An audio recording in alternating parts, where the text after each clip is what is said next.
Huwag mo na kaya nagwalto, biglang umaalog. Kita mo, naputol mo. Naputol mo pa. Pagkadating nga ng Dual TV ni Yuji, talaga namang gustong-gusto na nga niya itong ikabit. Sabi ko nga, alam mo ba yan ikabit? Sabi naman niya, sisiw nga lang daw at kayang-kaya nga daw niya. Dahil nga sa sobrang pagkahilig nga ni Yuji sa motor, kapag talaga may mga bagong pyesa, talaga namang nagme-mekaniko siya. At kita nyo naman, talagang ikakabit niya, kayang-kaya nga daw, Sige lang, patunayan mo yan. Oy, mukha talagang hahanga na ako na ikabit na tong pa-letter Y ng Dual TV Galing husay lamang. Tama naman tong kabit mo. Baka pag pinatune natin biglang umiskapong ganun yan.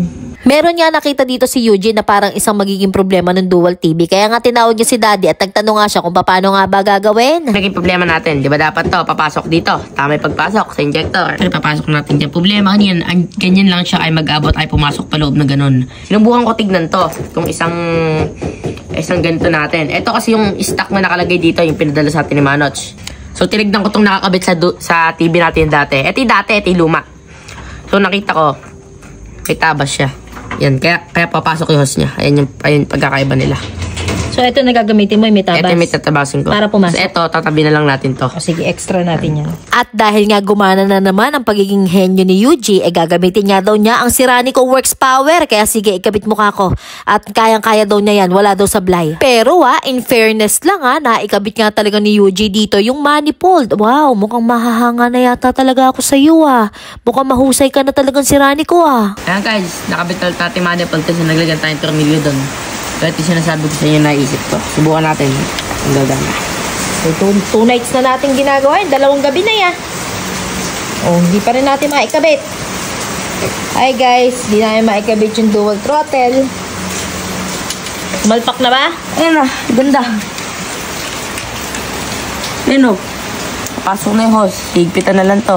Sige, siguraduhin mo. Natama yan. Sabi naman sa inyo. Yan Kayang-kaya natin to.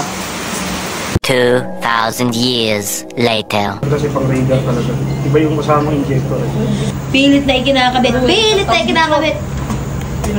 na nga ini-entertain Sa pang yung tornilyo, buti pa nabunot. Tinuwelding ko ngayon.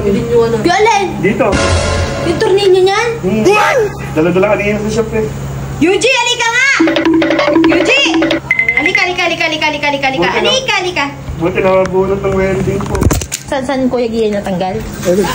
Iniwan ko na po. Yung tornilyo na to naputol dun sa loob. Kita mo, naputol mo pala yung tornilyo dyan sa loob. Kaya pala gumagawa ng paraan, pinuntahan kang kusa. May mga problema na pala. Sabi ni Kuya Gian mo, kailangan na ng bagong manifold Sabi ko sa'yo, kasi sabi ko, huwag nang pakialaman. Nagigil ako sa'yo. Kasi hindi ka nagkakamali. Hanggat di ka nagkakamali, di ba? Sana ko di gagastos. Bago pa ito. Bagong-bago yan Ito naputol Saan? Ayun Ito. Yuji, nako.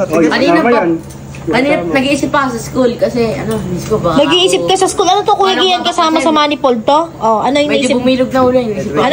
Paano? Inisip ko kanya sa school kasi naisip ko bumilog na ulo niya nun. Oo nga, napabilog mo pa nga yung ulo nung tornilyo. Sobrang nakahigpit. Hinihigpitan mo pa pag gano'n. Niluwagan ko na kaya nagwalto, biglang umaalog. Kita mo, naputol mo pa.